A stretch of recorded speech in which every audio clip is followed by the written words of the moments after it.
प्रिय छात्रों, RVM classes में आपका स्वागत है। आज हम एनसीईआरटी भौतिक विज्ञान के लिए अवतल दर्पण के लिए प्रतिबिंब का बनना का ट्रिक का अध्ययन करेंगे। इससे पहले वीडियो में हम प्रतिबिंब कैसे बनता है इसका डिटेल में यानी कि विस्तार से वीडियो बना चुके हैं। अवतल और उत्तल दोनों के लिए विस्तार से वीडियो बनाया गया है, लेकिन वो जो बनाया गया है उसमें याद रखना बहुत कठिन हो जाता है। तो जब याद रखना कठिन हो जाता है तो इन्हीं समस्या को देखते हुए एक ट्रिक बता रहे हैं हम। इस ट्रिक से आप आसानी से जितने भी स्थिति हैं अवतल दर्पण के लिए और उत्तल दर्पण के लिए उन सब का अध्ययन यानी कि आसानी से अध्ययन तो कर ही लेंगे और याद भी हो जाएगा। और इसको याद करना बहुत आवश्यक है क्योंकि ये न्यूमेरिकल में भी काम करेगा और आगे जब मानव नेत्र है, सूक्ष्मदर्शी है, दूरदर्शी है, खगोलीय दूरदर्शी है, ये सब टॉपिक जब आएंगे तब वहाँ पर इसका यूज है। तो देखिए, इसमें पहले हम अवतल दर्पण के लिए ट्रिक का अध्ययन करेंगे, उसके बाद उत्तल दर्पण के लिए करेंगे। तो जैसा कि मालूम ही है कि अवतल दर्पण के लिए जो वक्रता केंद्र और फोकस होती है वो दर्पण के सामने ही होती है। इसके कारण अवतल दर्पण के सामने 6 स्थितियां होती हैं और उत्तल का जो वक्रता केंद्र और फोकस होता है वो पीछे होता है, क्योंकि उत्तल इधर से बनता है ना। तो F यहाँ रहेगा और C यहाँ। तो F और C जब पीछे होता है तो उसके लिए केवल 2 ही स्थिति होती है। वो 2 स्थिति कौन है ये पढ़ चुके हैं, लेकिन अभी फिर से बताएंगे। उससे पहले हम ये अवतल दर्पण वाला देख लेते हैं। देखिए, इसकी जो 6 स्थितियां हैं वो कौन कौन है। पहला अनंत है, ऐसे यहाँ एक बना लेंगे। एक बनाने का मतलब कि ये पहली स्थिति। दूसरा अनंत और वक्रता केंद्र के बीच में कहीं पर, ये दूसरी स्थिति। और ये तीसरी स्थिति C पर। चौथी स्थिति C और F के बीच में कहीं पर भी, यानी कि वक्रता केंद्र और मुख्य फोकस के बीच में कहीं पर। और जो 5वां स्थिति है वो मुख्य फोकस पर है, देखिए F के नीचे लिखा है। उसके बाद जो 6वां स्थिति है वो F और P के बीच में कहीं पर है। अब देखिए, यहाँ तक जो 5 स्थिति है इसमें हमेशा वास्तविक और उल्टा प्रतिबिंब बनता है। पहले से लेकर के 5वें तक वास्तविक और उल्टा प्रतिबिंब बनता है। केवल एक ही स्थिति है जब वस्तु मुख्य फोकस और ध्रुव के बीच में रखी रहती है, तभी अवतल दर्पण में आभासी और सीधा प्रतिबिंब बनता है। जब आभासी बनेगा तो सीधा बनेगा और जब वास्तविक बनेगा तो वो उल्टा बनेगा। इतना तो रट लीजिए, इसको पहले भी बता चुके हैं। अच्छा, अब देखिए, अब करना क्या है इतना तो जानते ही होंगे। अब देखिए, इसमें इधर से शुरू किए थे ना, 1 2 3 4 5 6 लिखना, लेकिन इसमें जो है प्रतिबिंब का बनना हम इधर से शुरू करेंगे, नीचे से। देखिए यहाँ इसको छोड़ करके यहाँ इसके नीचे 1 लिखिए, F के नीचे 6वां छोड़ करके 5वां, फिर उसके बाद इसी के नीचे लिखते चलिए। यहाँ 2 लिखिए, यहाँ 3 लिखिए, इसके नीचे 4 लिखिए और इसके नीचे 5 लिखिए। इतना तो लिख ले जाएंगे। केवल ध्यान क्या देना है कि इस 6वें वाले को छोड़ देना है, F से शुरुआत करना है। इसके नीचे 1, इसके नीचे 2, इसके नीचे 3, इसके नीचे 4, इसके नीचे 5।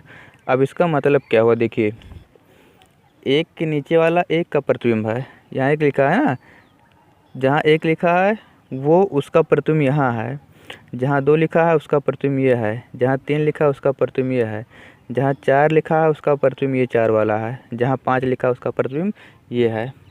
यानी कि अब देखिए ध्यान से, ये फर्स्ट लिखा है। फर्स्ट माने जब वस्तु कहाँ रखी हो, अनंत पर। जब वस्तु अनंत पर रखी होती है तब प्रतिबिंब कहाँ बनता है, मुख्य फोकस पर बनता है। क्लियर। जब वस्तु अनंत पर रखी होती है तब प्रतिबिंब मुख्य फोकस पर बनता है। और कैसा बनता है, उल्टा बनता है और वास्तविक बनता है। इसमें बिंदु आकार का बनता है, वास्तविक और उल्टा से कोई मतलब वास्तविक और उल्टा नहीं पता चल पाएगा।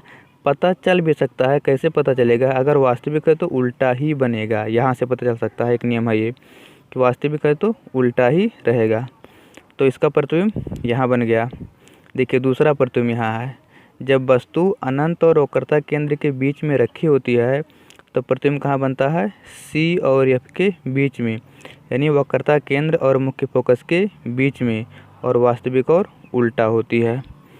उसके बाद जब वस्तु सी पर रखी होती है, यानी कि वक्रता केंद्र पर रखी होती है, तब उसका प्रतिबिंब कहाँ बन जाता है, सी पर ही बन जाता है। और ये इसका जो आकार यहाँ होता है ये वस्तु के बराबर ही होता है। आकार नहीं पूछेगा न्यूमेरिकल में, इसलिए आकार वाला नहीं बता रहे हैं। तो केवल स्थिति बनेगी कहाँ, यही ज़्यादा इम्पॉर्टेंट है, यही ज़्यादा काम आएगा।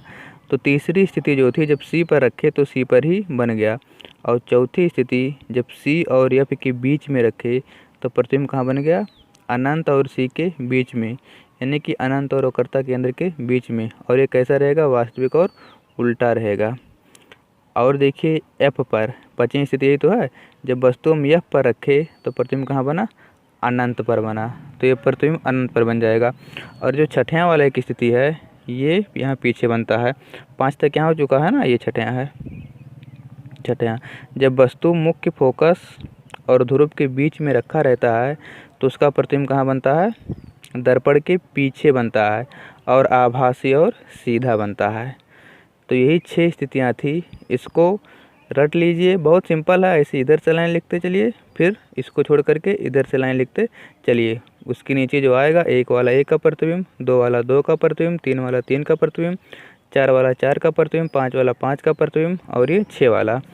और एक चीज़ याद रखिए कि अवतल दर्पण में हमेशा वास्तविक और उल्टा प्रतिबिंब बनता है। 5 स्थितियों में केवल एक स्थिति है जब वस्तु मुख्य फोकस और ध्रुव के बीच में बनती है तभी आभासी और सीधा प्रतिबिंब बनता है, बाकी सबके लिए वास्तविक और उल्टा बनता है। तो याद हो जाएगा ना इतना। तो ठीक है, अब ये अवतल दर्पण के लिए हो गया।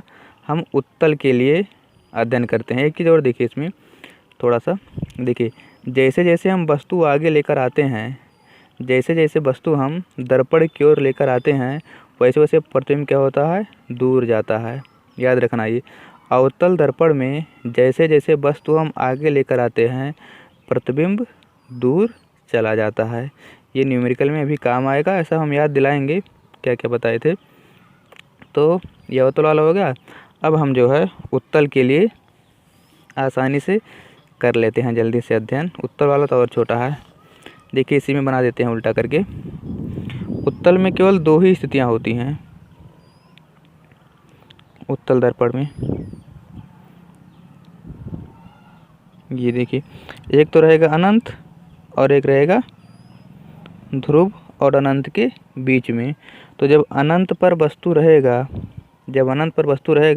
तो उसका प्रतिबिंब एफ पर बनेगा, चाहे जो दर्पण हो, चाहे दर्पण हो चाहे लेंस हो। जब वस्तु अनंत पर रहेगी तो उसका प्रतिबिंब मुख्य फोकस पर ही बनेगा। अनंत से जो किरणें आती हैं वो मुख्य अक्ष के समांतर आती हुई मानी जाएंगी, और जो भी किरणें मुख्य अक्ष के समांतर होती हैं वो चाहे अवतल दर्पण हो चाहे उत्तल दर्पण हो, वो कहाँ से होकर के जाएंगी, या तो एफ से होकर जाएंगी या जाती हुई प्रतीत होंगी। इसीलिए अनंत की जो वस्तु है वो कहाँ बनेगा, एफ पर बनेगा, एफ पर। और दूसरा स्थिति कहाँ है, अनंत और पी के बीच में।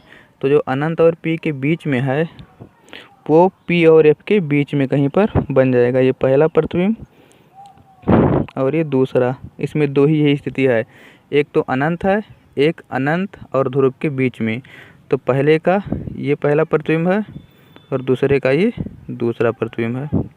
ठीक, इसका ये है और इसका ये है। जब अनंत पर वस्तु रखी थी तो प्रतिबिंब मुख्य फोकस पर बना है। और एक चीज़ इम्पॉर्टेंट, उत्तल दर्पण में हमेशा आभासी प्रतिबिंब बनता है। आभासी रहेगा तो सीधा रहेगा, ये तो मालूम ही है।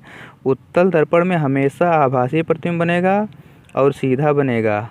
और अवतल दर्पण में 5 स्थितियों में वास्तविक और उल्टा बनता है। केवल एक स्थिति जब वस्तु ध्रुव और मुख्य फोकस के बीच में होती है तब आभासी और सीधा बनता था, लेकिन उत्तल में हमेशा आभासी और सीधा बनेगा। रट लीजिए इसको।